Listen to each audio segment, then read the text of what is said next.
Hey, hi, hello. The topic of this vlog is my heart.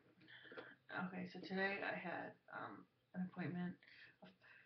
I was had an appointment like 3 weeks ago for electrocardiogram, which they did, and it showed an irregular heartbeat, which my primary care physician had said anyway. He sent me to the cardiologist, and they did the same test, and it had the same irregular heartbeat, aka an arrhythmia. And so they referred me to this doctor today to have a stress test. That's when you run on the treadmill or walk briskly as the treadmill's angle goes up and it's hard. And also to have another electrocardiogram, but this time in conjunction with a sonogram.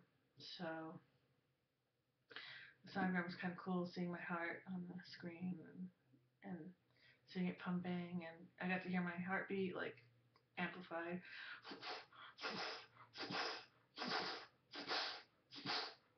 I didn't hear anything irregular. It all sounded the same.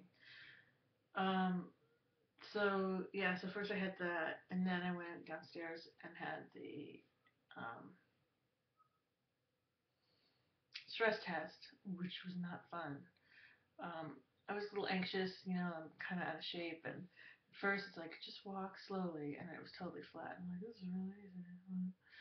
Then they increased the incline and the speed of it, so then it was like, it's walk uphill briskly.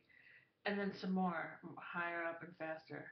And I really felt it in my thighs, the front of my thighs was just like aching. Like, it was, my thighs were freaking out, like, what the fuck are you doing? And, I, but I didn't, okay, so I hated that, and I felt ashamed. And I asked, am I the fastest quitter you've ever had? Because they said it would be from 5 to 20 minutes. And I think I made it into about, like, under 10, like 8 minutes. And I was like, I'm ready to be done. Um, so, so after that, I got to talk to a nurse practitioner, and she said that although, the good news was that my stress test went well. Like, even though my legs were sore and it was hard, my heart didn't, I didn't show signs of heart issues. Like, I didn't have palpitations or shortness of breath. Like, that's what that test looks for. And so that's good. The bad news is that the sonogram electrocardiogram that they did continues to show the arrhythmia, which, of course, obviously this is now my third test to look to, and she was like, but all we know is that you have the arrhythmia. We need to do more testing, and we need to find out why and what's really going on. Um, the testing that we have so far just shows the pattern, but we need to take it a step further. Meaning what? I asked. And meaning we want to do a nuclear stress test, which that involves doing the stress test, running on the treadmill, walking briskly on the treadmill, but they will also be injecting radioactive dye into my veins, which travels to my heart, and then they take pictures of that. And I'm beyond not happy about this. I mean, almost to the point of wanting to bail on this test and saying, fuck it, my heart's fine, I'm fine, I'm not having heart troubles. I have a good heart and it serves me well and everything's fine. Versus, what if there's some silent killer thing happening? There is heart disease in my family. Excuse me. My father had 2 heart attacks, but he also was like this alcoholic, smoking constantly, red meat every day guy, no exercise. I mean, I'm kind of been sedentary the last few months, and I've gained weight over the last few years. So, I don't consider myself without risk, but I don't know. I'm gonna do the test, and it freaks me out. Really uncomfortable with radioactive dye being injected into my veins, and time I think of that, I shudder. Oh, and also, it's a 3 hour exam because I guess they just do different parts of it. It's 3 hours. It's going to be 12:15 next Friday, and I can't have anything to eat after 7 a.m. So I have to get up at like 6:30 and have breakfast and take all my meds, and then that's it until like 3 in the afternoon. And that's going to be hard. And no caffeine. I can't have caffeine for 24 hours before the test. So, what is this going to be like? I'm reliant on 3 cups of coffee a day, without which I feel like I cannot function. And I need to eat. I get low blood sugar. I get crabby and cranky and weak. I feel weak if I don't have food.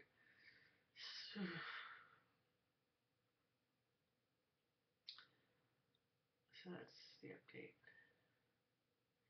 Saw some interesting people in the lobby. I mean, in the waiting room. They were mostly old. There was one man who was extremely, extremely obese, like a gigantic human, and he was sleeping in his chair, and he had on shorts and compression hose socks and a fairly clingy shirt, and I just wanted to stare at him, at his form.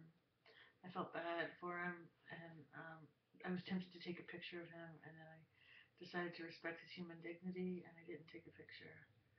But I felt really fascinated with him. Um, and then later, I saw him talking to a security guard, and he had like he had a beard. He was cute, and the guard said something funny, and he had the most jolly, merry laugh, and twinkling eyes, and a sweet smile. Like, so I wished him well in my heart. It can't be easy to be that size. I mean, I find it not easy to be my size. Like I don't want to bend down and tie my own shoes anymore.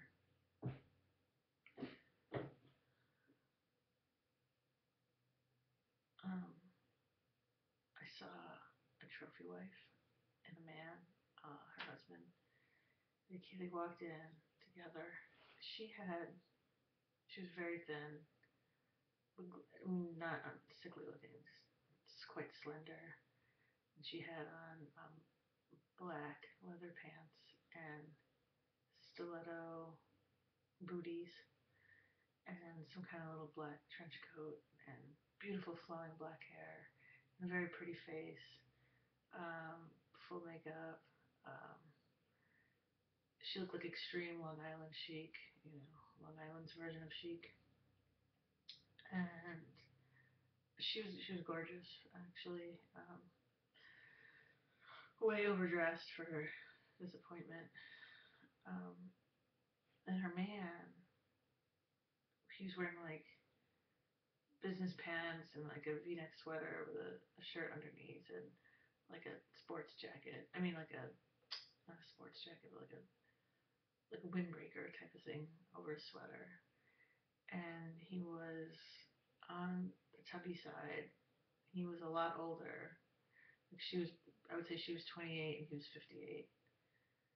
And he had a really like doughy, like not handsome face, and he had orangutan colored hair with a big bald patch. Like he wasn't. I was like, she's not with him for his looks. um, they showed up and they went to the receptionist, and then he said, "Can I use the restroom?" She's like, "Okay, yeah, sure, it's down the hall."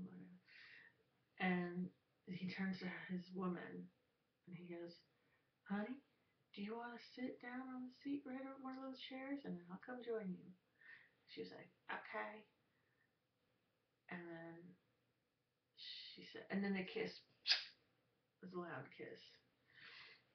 And then he like went off to pee, and then he came back and he sat next to her, and they started like murmuring. It sounded like they were gossiping about people. And then I started thinking like, she's definitely a trophy, but he actually sounded kind of funny. Like I couldn't hear exactly what he was saying, but I could tell from tones, and like he was cracking jokes with her, and like they seemed to be talking about somebody. But she just looked completely vapid the whole time, like just like almost expressionless. And so I was prepared to hate him, like, oh, what a gross pig. you just marry this young lady and like you're disgusting. But then I started feeling like just more like I'm like, hey man, are you happy with this dullard that you're stuck with? Like, who has no facial expressions? Like, who seems completely bored by you? Anyway, that was the entertaining part of the visit, and that's all for now. Thank you.